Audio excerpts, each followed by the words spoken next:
Welcome to this new history episode of Venomous. Last time we looked at how exposure to poisons is as old as humanity itself.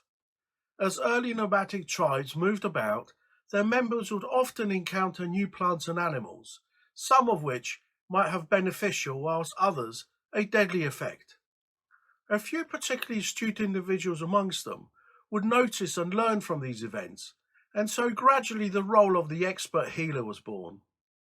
However, the knowledge could be equally turned to ending lives as well as maintaining them, especially when well paid, to occasionally get rid of enemies, troublesome members of the community, or other inconvenient people.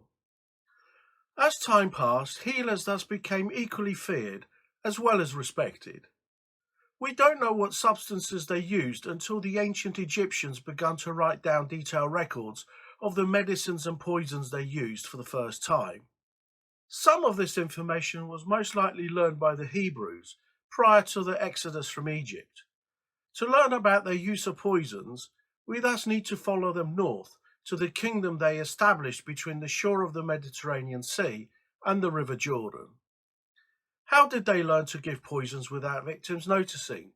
Why were venomous snakes seen to be doing God's work? And how do poisons begin to be used at times of conflict for the first time?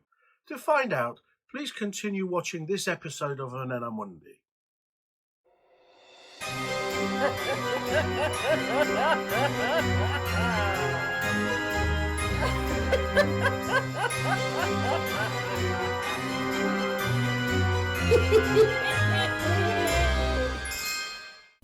From Egypt, our history takes us to its northern neighbour and its inhabitants, the ancient Hebrews. Most of what we know about their knowledge and use of poisons comes from the writings of the Old Testament. Surprisingly, for a holy book, its references to poison are pretty frequent, although there are very few specific details about what these poisons might have been. One specific plant mentioned is wormwood, but its use is more about giving food and drink a bitter taste rather than being a poison. One passage may illustrate its use to disguise the taste of poison. In Jeremiah chapter 23 verse 15, God wishes to punish some unruly prophets. Therefore, so said the Lord of hosts concerning the prophets, Behold, I will feed them wormwood and give them poisonous water to drink.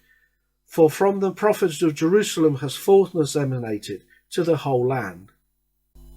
Otherwise, there are very few mentions of a specific person or persons killed by poison. Nevertheless, poisoning must have been fairly common, because there are at least 30 other references in the Old Testament, although about half refer to venomous snake bites. So human encounters with snakes during this time must also have been pretty frequent. An example from the book of Numbers, chapter 21, verse 4. Then the Lord sent poisoned snakes amongst the people, and their bites were a cause of death to numbers of the people of Israel.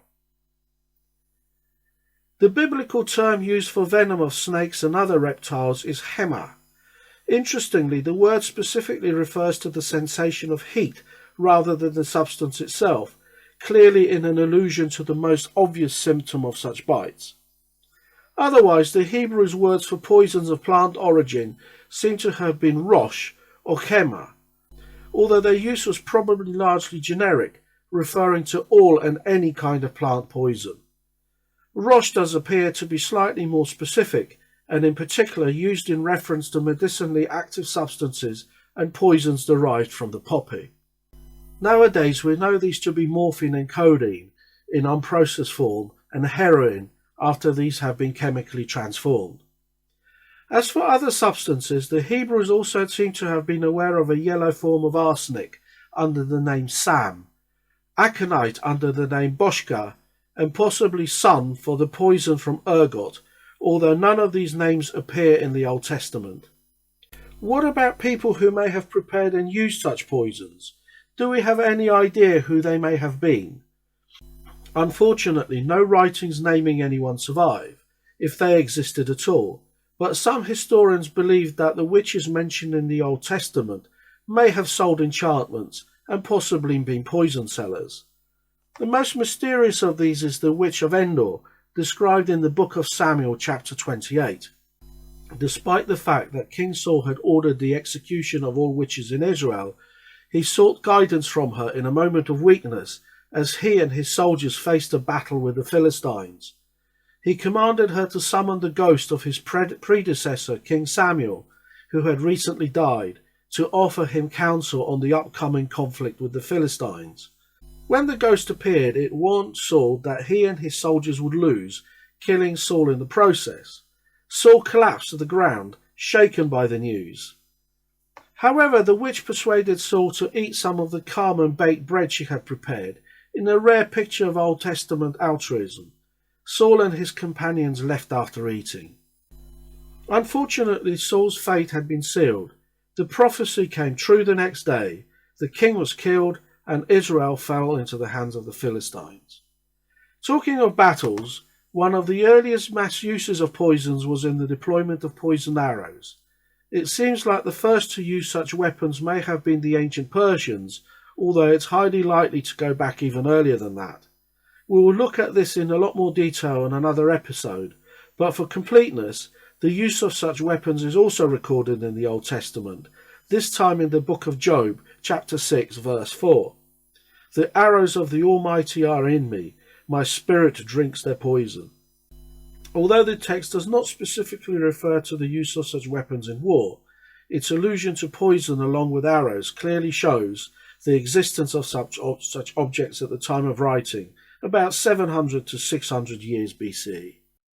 Right, so we've come to the end of this episode. Today we have looked at the history of poisons amongst the ancient Hebrews. In the next video, we'll take our journey eastwards to mysterious ancient China. Thank you for watching today. If you like the content, please give it a thumbs up and use the comments below to say what you think or what you'd like to see in the future.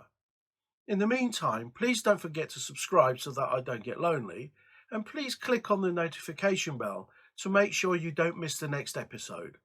Bye for now, and see you next time.